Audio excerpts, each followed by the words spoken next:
Good morning student. आज हम कक्षा 7 हिंदी व्याकरण में पाठ 8 क्रिया के बारे में अध्ययन करेंगे। क्रिया किसे कहते हैं, क्रिया की पहचान आप कैसे कर पाएंगे।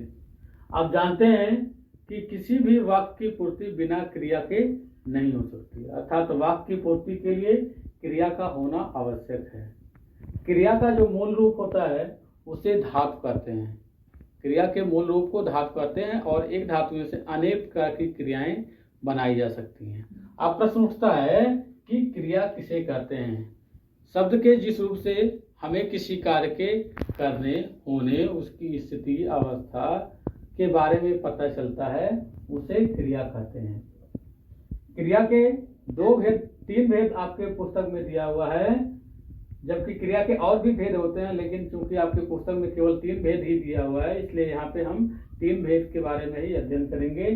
पहला दिया हुआ अकर्मक क्रिया, दूसरा दिया हुआ सकर्मक क्रिया, तीसरा दिया हुआ प्रेरणार्थक क्रिया। अब प्रश्न उठता है कि अकर्मक क्रिया किसे कहते हैं। तो आप यहाँ से ध्यान से देखें कि अकर्मक क्रिया 2 शब्दों से मिलकर बना हुआ है और प्लस कर्मक, अर्थात जिसमें कर्म नहीं होता है वह अकर्मक क्रिया कहलाती है, अर्थात इसमें कर्म की आवश्यकता नहीं होती है। अर्थात बिना कर्म के जो क्रिया पूरी की जाती है, जो वाक्य पूरा होता है, वह अकर्मक क्रियाएं कहलाती हैं। जैसे सोना, जागना, उठना, बैठना, खेलना, उतरना, खड़े होना, चलना, यह सभी, दौड़ना, कूदना, सभी अकर्मक क्रिया के उदाहरण हैं। अर्थात इनमें यह सभी क्रियाएं आती हैं जिनमें कोई कर्म नहीं पाया जाता है। दूसरा आप देखें सकर्मक क्रिया, यह भी 2 शब्दों से मिलकर बना हुआ है, स प्लस कर्मक। स का अर्थ होता है के साथ, कर्मक मीन्स कर्म के, अर्थात कर्म के साथ जो क्रियाएं प्रयोग की जाती हैं उसे सकर्मक क्रिया कहते हैं। इसके उदाहरण में यदि आप मान लें कि मैं पढ़ता हूं, तो मैं कर्ता कारक, पढ़ता क्रिया हो गया, हूं सहायक क्रिया हो गया, इसमें कोई कर्म नहीं है। जबकि सकर्मक क्रिया में हम कह सकते हैं कि मैं पुस्तक पढ़ता हूं, तो यह सकर्मक क्रिया का उदाहरण हो जाएगा। इसके साथ खाना, पीना, पढ़ना, लिखना, सुनना, खेलना, देना, लेना, धोना, तोड़ना, चलना, उड़ाना, यह सभी क्रियाएं सकर्मक क्रिया के उदाहरण के अंतर्गत आती हैं।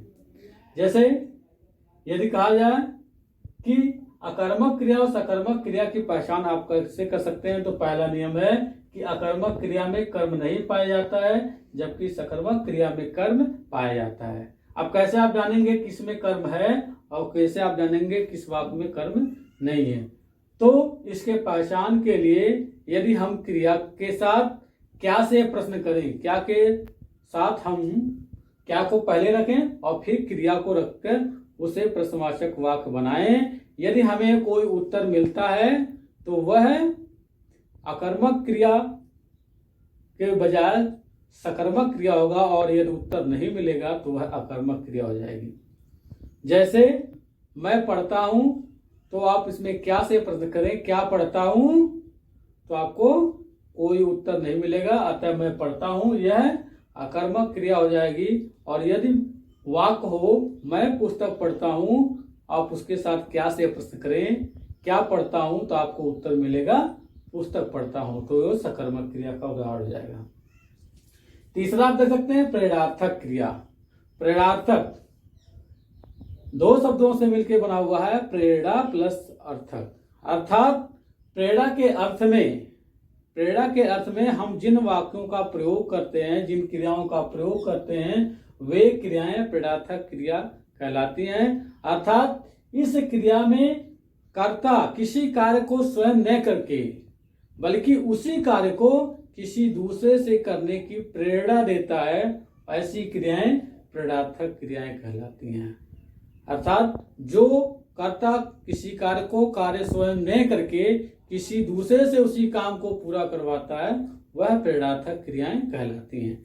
जैसे मालिक माली से पौधे लगवाता है, या मालिक धोबी से कपड़े धुलवाता है, यह प्रेरणार्थक क्रियाएं के उदाहरण हैं। इसी पाठ में दूसरा दिया हुआ काल। काल अनेकार्थी शब्द है। काल का अर्थ होता है, एक अर्थ होता है समय, दूसरा अर्थ होता है मृत्यु, तीसरा अर्थ होता है यमराज। तो यहाँ पे न मृत्यु का अर्थ लिया गया है, न यमराज का अर्थ लिया गया है, बल्कि काल का अर्थ यहाँ पे लिया गया है समय के लिए। अर्थात क्रिया शब्द के जिस रूप से हमें किसी कार्य के पूरा हो जाने या करने या उसके आने वाले समय में पूरा होने की संभावना व्यक्त होती है, उसे हम काल कहते हैं। अर्थात क्रिया के जिस रूप से हमें किसी कार्य के बीते हुए समय में पूरा होने या वर्तमान समय में हो रहे कार्यों या आने वाले समय में होने वाले कार्यों के बारे में जानकारी मिलती है, उससे काल कहते हैं। काल के 3 भेद हैं।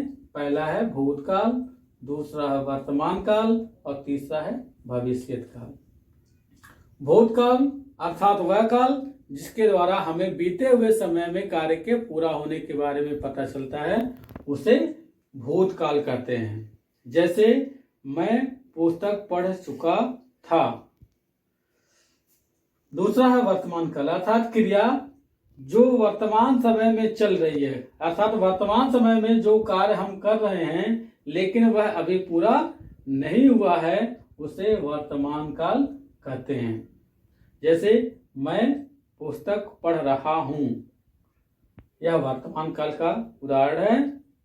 तीसरा है भविष्यत काल। भविष्यत काल अर्थात क्रिया के जिस रूप से हमें किसी कार्य के आने वाले समय में पूरा होने के बारे में पता चलता है, उसे हम भविष्यत काल कहते हैं। जैसे शायद कल वर्षा हो या इस पुस्तक को मैं बाद में पढ़ूंगा, यह भविष्यत काल का उदाहरण है।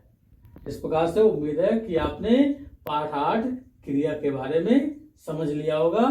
क्रिया किसे कहते हैं? शब्द के जिस रूप से किसी कार्य के करने होने या उसकी स्थिति के बारे में पता चलता है, उसे क्रिया कहते हैं। क्रिया के 3 भेद होते हैं, अकर्मक क्रिया, सकर्मक क्रिया, प्रेरणार्थक क्रिया।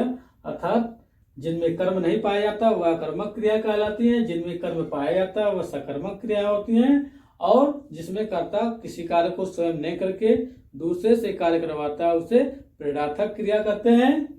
इसी में प्रसंग में दिया हुआ काल, क्रिया के जिस रूप से हमें किसी कार्य के होने के समय के बारे में पता चलता है, उससे काल कहते हैं। काल के 3 भेद होते हैं, भूतकाल, वर्तमान काल, भविष्यत काल। भूतकाल वो काल होता है जो बीते हुए समय का बोध करवाता है, जबकि वर्तमान समय में होने वाले कार्यों के बारे में बताता है, जबकि भविष्यत काल आने वाले समय के बारे में बताता है। उम्मीद है कि आप लोग पूरी तरह से समझ गए होंगे। धन्यवाद।